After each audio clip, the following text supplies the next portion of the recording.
civile parce que droit dafa am matière pénale am matière civile am matière administrative am matière donc li ñu considéré ñun mooy la matière civile cela veut dire la preuve des droits subjectifs plus principalement en matière civile nag preuve ñu ngi ko réglementé maanaam ñu ngi ko tënk ci liñ tuddee le code des obligations civiles et commerciales code boobu noonu da ngay dem xool les articles 9 à 38 pour savoir le régime juridique de la preuve des droits subjectifs. Dans ces preuves-là, le législateur nous apprend que il y a 3 questions, voire 4 questions pour réglementer la preuve des droits subjectifs. Moi, l'objet de la preuve, sur quoi porte la preuve, moi, la charge de la preuve, moi, qui doit prouver, ana kan moo war a prouver, les moyens de preuve, qui war a prouver, ana moom naka lay prouver. Bu njëkk bi mooy l'objet de la preuve des droits subjectifs porte soit sur un acte juridique soit sur un fait juridique. L'acte juridique mooy accord de volonté générateur d'obligation. Boo ñëwee ci code des obligations civiles et commerciales, il y a un exemple prévu par le législateur qu'on appelle le contrat. L'article 40 dit que le contrat est un accord de volonté générateur d'obligation. Mais soo bëggee xam exactement c'est quoi la définition d'acte juridique ou de fait juridique, il faut se référer au code civil français dans les articles 1100-1 et 1100-2. Le législateur français, contrairement à son homologue sénégalais, a pris le temps de définir l'acte juridique et le fait juridique. li ñu woowee acte juridique mooy lépp loo xamante ni ñaari nit dañ ci dëppoo bëgg naa jënd damay jaay jubóo ci ay kàddu. Le droit l'appelle accord de volonté générateur d'obligation. Exemple, le contrat de vente. Exemple, le contrat de transport. Exemple, le contrat de location. Exemple, le contrat de prêt. Yooyu, on les appelle des actes juridiques. Un fait juridique, c'est une manifestation quelconque où la loi tire des effets de droit. Mën nañu woowe fait juridique comme accident de la circulation, comme incendie. Mooy lépp loo xamante ni ñaari nit waxtaanuñ ci ba mu am à la fin des effets de droit, mais c'est la loi elle-même autrement lui-même qui tire des effets de droit. Le seul acte juridique dans lequel il y a accord de volonté, c'est le mariage. Tous les autres actes juridiques en droit, il ne peut y avoir d'accord de volonté. Mariage nag en droit sénégalais, c'est un fait juridique, contrairement en droit français. Nous y reviendrons dans les thèmes suivants, Inch'Allah. Maintenant, en ce qui concerne la charge de la preuve, moi qui doit prouver, l'article 9 du COC donne la réponse. L'article 9 am na ñaari alinéa. Ñi nga xam ne jàngoon droit parfois ñu dégg nit naan les juristes disent l'alinéa premier, l'alinéa 2. L'alinéa, ce n'est rien d'autre que dans un article où il y a 2 phrases, mais les 2 phrases sont séparées. Il y a une première phrase, point à la ligne, il y a une deuxième phrase. Mooy article boo xam ne ni am na ñaari phrase yu tàqali ko. Chaque phrase commence à la ligne. L'article 9 dafa am ñaari phrase moom moo réglementé ñu tuddee la charge de la preuve. L'article 9 dit la charge de la preuve dafa am principe am exception. Le principe mooy le demandeur, l'exception mooy le défendeur. Principe bi moo ne celui qui réclame l'exécution d'une obligation doit en apporter la preuve. Mooy a théorie incobit probation. Mooy la charge de la preuve incombe au demandeur. Ki njëkk a laaj ne monsieur le juge bëgg naa kat diw mu fay ma sama xaalis. Le juge lui dit apportez-moi la preuve que cette personne-là vous doit. Mais sinon, n'importe qui va tenir la main de n'importe qui pour exiger le paiement d'une somme. La loi dit que la charge de la preuve incombe en principe sur le demandeur. Article 9 alinéa 1er mooy képp ku jàpp nit ci loxoom daan na yoon kii na fay sama xaalis en matière civile. Loi danaan la indi ma preuve bi keneen kii laa yoreel. Loolu la ñu wooyee la preuve en droit subjectif mooy la charge de la preuve. Léegi nag am na exception. L'exception mooy ki ñu wooyee défendeur mooy nit soo ko yóbbee ci yoon moom day nopp di diglu yow yaa war indi preuve bi keneen kii laa yoreel. Mais l'article 9 alinéa 2 dit celui qui se prétend libéré doit prouver que l'obligation est éteinte ou bien elle est existante. Mooy nit danaa yóbbu ci yoon ne la fay ma sama xaalis nga ne monsieur le juge kii kat yoroon naa ko mais fay naa ko la loi dit que yow mi ne fay nga apporte-moi la preuve que ni fay nga mais nekkul ne uniquement que ni la personne a nié et que la loi dit renversement non il ne peut y avoir renversement de la charge de la preuve que lorsque le défendeur prétend se libérer en estimant qu'il a payé, que l'obligation qui est liée avec le demandeur est une obligation inexistante ou bien l'obligation existait mais elle est atteinte. Ce qu'on appelle en droit renversement de la charge de la preuve prévue par l'article 9 alinéa 2. Mais article 9 alinéa 2 mooy exception au principe bi mooy l'article 9 alinéa 1er. Maintenant les moyens de preuve. Comment doit-on prouver? Est-ce que on doit prouver par n'importe quel moyen? Non. L'article 12 du code des obligations civiles et commerciales, ñu koy wooyee parfois COCC, dit que les seuls moyens de preuve admissibles en matière civile sont l'écrit, maanaam bind, l'aveu, le serment, le témoignage et la présomption du fait de l'homme. Juróomi preuve yooyu la yoon nangu ne en matière civile képp kuy prouver un droit ci ñoom nga war a basé wu. Léegi nag pour jeexal waxtaan bi maanaam preuve dafa am ñaari principe bi njëkk bi mooy l'existence de l'écrit, c'est un principe. L'autre principe mooy la liberté de la preuve. Képp ku ñu jox cas pratique exercice porte ci la preuve des droits subjectifs laaj la question sur les modes de preuve li ngay def mooy que ni preuve dafa am ñaari principe bi njëkk bi mooy le principe de l'existence de l'écrit moom li ñu wooyee que ni bépp preuve bépp acte juridique bépp waxtaan bépp contrat boo xam ne ni dafa ëpp 20 000 la loi dit existence de l'écrit mooy le premier principe prévu par l'article 14 du COCC. L'article dit il doit passer acte devant notaire ou sous seing privé toute convention dont le montant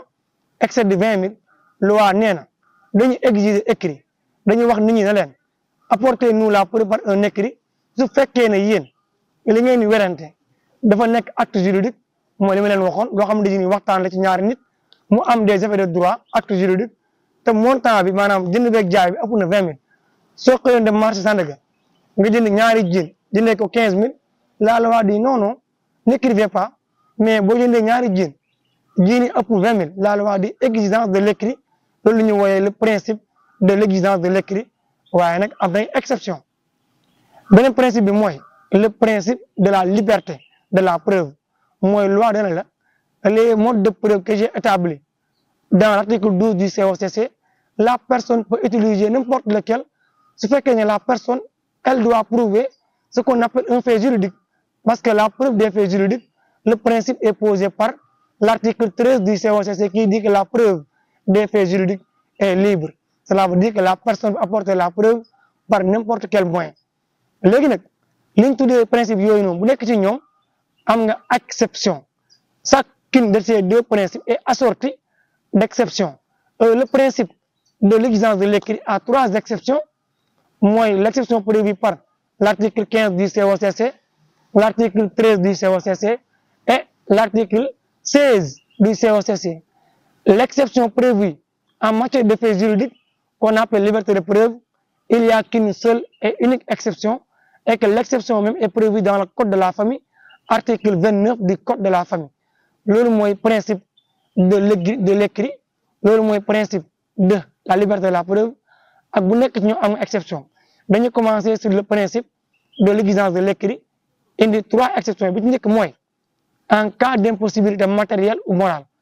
Loi dafa fondé wu ci ay règles morales ku nekk xam na ne adduna bi li ko tënk mooy règle juridique waaye nag am na ay règles morales mooy li nga xam ne nit ñi seen xel seen conscience du leen ko may parce que la loi a dit que ne article 15 du COCC que l'existence de l'écrit reçoit exception dans toutes les hypothèses que la personne est en face d'une impossibilité matérielle ou morale maanaam nit mënut a lebal xaalis rakam wala magam wala yaayam wala papaam même bu ëppee 20 000 sax daane nañ ko bind yoon moo ne ko bind bi kan moo nekkoon yoon moo nekk li yoon tëral waaye am na yoo xam ne ni yoon sax daane nit ñi lañ ci topp mooy su fekkee ne nit daa lebal yaayam xaalis lu toll ci 100 000 200 000 boo ëppee 20 000 sax loi ñu ne ko bul bind parce que ëllëgee apportement la preuve par tous les moyens parce que lii exception de l'écrit la beneen bi topp mooy impossibilité matérielle mooy nit ki kat këram day lakk mu bëgg brancher robinet kër jaamur pour arroser këram mu fay foofu lu waa nee na ko amoo temps bind même bu fekkee sax li nga war a arroser ëpp na 20 000 bul bind parce que it les circonstances sont telles que les deux personnes ne peuvent pas s'asseoir écrire loi daan ne kon loolu moo nekk exception bu njëkk ci écrit beneen bi topp mooy en matière commerciale puisque adduna bi li ko teg lépp commerçant la mooy jënd ak jaay loi nee na su fekkee ne dañ nekk en matière commerciale maanaam Moustapha commerçant la Mamadou commerçant la waaye loi da ne la preuve est libre en matière commerciale en article 13 du COCC mooy il faut que ni ñaari personnes yi ñu seq bor bi wala ñu seq transaction bi ñu nekk en matière commerciale maanaam xaalis bi ñuy utiliser bi ñuy faral di jëfandikoo xaalis boobu noonu dugg ci wàllum commerçant maanaam Moustapha même bu dee commerçant Fatou nekk commerçante bu ko Fatou abbee xaalis pour dem nduggi tabaski wala korité loi nee na bindu leen loolu ce n'est pas une exception l'exception existe que lorsque les deux commerçants agissent dans le cadre d'une activité commerciale mooy yow commerçant nga man commerçant la ma abbu la juróom-benn junni wala juróom-ñaari junni dem jënd ci ay marchandises la loi a dit que là-bas la preuve est libre même si sur le principe il y a l'exigence de l'écrit n'écrivez pas donc ça reste une troisième exception mooy le commencement de preuve par écrit mooy tàmbalee bind parce que droit dana li gën ci écrit mooy bind leen bind yi nag ñaar la mooy bind bi nga xamante ji nii nit koo xamante ji nii moo teewal état moo ko def mooy bind bi ab notaire def ab huissier def ko wala ab gouverneur wala ab préfet loolu la loi di wooye acte authentique ñu ngi ko prévoir ci article 17 du COCC beneen bind bi mooy bind bi ñu tuddee acte sous seing privé mooy bind boo xamante ji nii ñaari nit ñi ñoo toog ci néeg wala ci taaw bind ko loolu loi di wooye acte sous seing privé article 19 du COCC léegi nag loi daan ne article 16 bu amee mooy le commencement de preuve écrit dafa am exception mooy mën nañ ko mottalee par témoignage wala la présomption du fait de l'homme mais sur le principe je vous avais dit que l'article 14 du COCC exige un écrit mais l'article 16 alinéa 2 dit que lorsqu'il y a commencement de preuve écrit mais nag on pose la question à savoir qu'appelle-t-on en droit un commencement de preuve par écrit la loi dit que c'est tout écrit d'abord tout écrit qui rend vraisemblable les faits et qui émane de la personne par laquelle on le pose l'article dit que écrit bi ñu tuddee le commencement preuve écrit mooy bépp écrit boo xamante ni dafa nuróog li ñu werante te mu jugee ci ki nga xamante ni moom moo war a fay xaalis bi maanaam Moustapha lebal na Moodu 300 000 waaye Moustapha dafa envoyé message Moodu ne ko merci ci prêt bi waaye ñoom ñaar defuñ bind léegi nag le message que Moustapha avait envoyé à Moodu l'appel non pas une preuve mais un commencement de preuve par écrit mën nañ ko mottali par le témoignage ou la présomption du fait de l'homme ce que l'on appelle le commencement de preuve écrit c'est tout écrit qui rend vraisemblable les faits allégués et qui émane de la personne par laquelle on l'oppose ça on l'appelle article 16 du COCC léegi nag ñu dem ci la liberté de la preuve loolu moo tuddi maanaam nit ki am na droit apporter la preuve par tous les moyens muy par témoignage muy par écrit muy par aveu muy par serment muy par la présomption du fait de l'homme loolu la mi ngi am ñu tuddee lu qu'on appelle en matière de faits juridiques la loi dit en matière de faits juridiques la preuve est libre apportez-moi la preuve par tous les moyens bu nekkee ci fait juridique preuve dafa libre ni ku nekk ci ñun am nga droit apporter la preuve nu mu la neexee waaye nag loi nee na am na benn exception l'exception a été prévue par l'article 29 du code de la famille bu ne maanaam li ñu tuddee acte de mariage li ñu tuddee acte de naissance ak li ñu tuddee acte de décès loi nee na mënoo ko apporter la preuve par un écrit du témoignage du aveu du dara loi nee na les personnes de l'État ne peut être prouvées que par un acte de l'état civil il y a que 3 mooy le mariage la naissance et le décès donc l'article 14 bi wax l'exigence de l'écrit am na ñetti exception bi nekk bi mooy article 13 du COCC mooy en matière commerciale la preuve est libre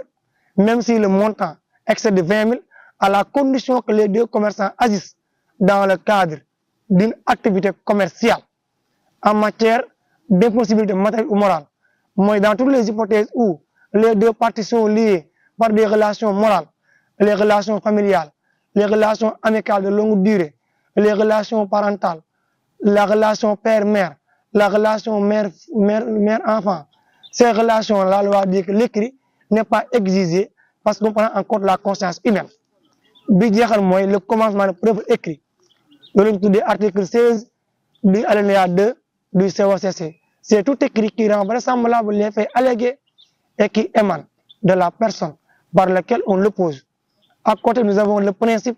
de la liberté de la preuve prévu par l'article 13 du COCC, mais ce principe connaît une seule et unique exception que l'on appelle l'article 29 du Code de la famille. Ce qu'on appelle la preuve des droits subjectifs, en principe, en exception. Pour ñu xam preuve fa ñu commencé ci lan mooy preuve ci lan lay porter d'abord mooy acte juridique fait juridique jot naa ko leeral ak kan moo war a prouver mooy demandeur défendeur ki njëkk laaj ne diw na ma fay sama xaalis yoon nee na comme man justice laay doxal képp ku jàpp nit ci loxoom daan ne amel na ma xaalis loi nee na kooku elle doit apporter la preuve mooy acte théorie incombe probation la charge de la preuve incombe au demandeur waaye loi dimbale na la léegi nag ki nga xam ne moom la ñuy laaj bu ko neexee mu ne man kat fay naa ni mu ko leeralee mooy celui qui se prétend libéré doit apporter la preuve que l'obligation elle est éteinte ou bien elle est inexistante article 9 alinéa 2 moo ko prévoir loi jeexal ak yow ne la waaye nag tegal naa ay mode de preuve yii man tegal ni bu ko romb mooy article 12 du COCC mooy l'écrit, l'aveu, le serment, le témoignage et la présomption du fait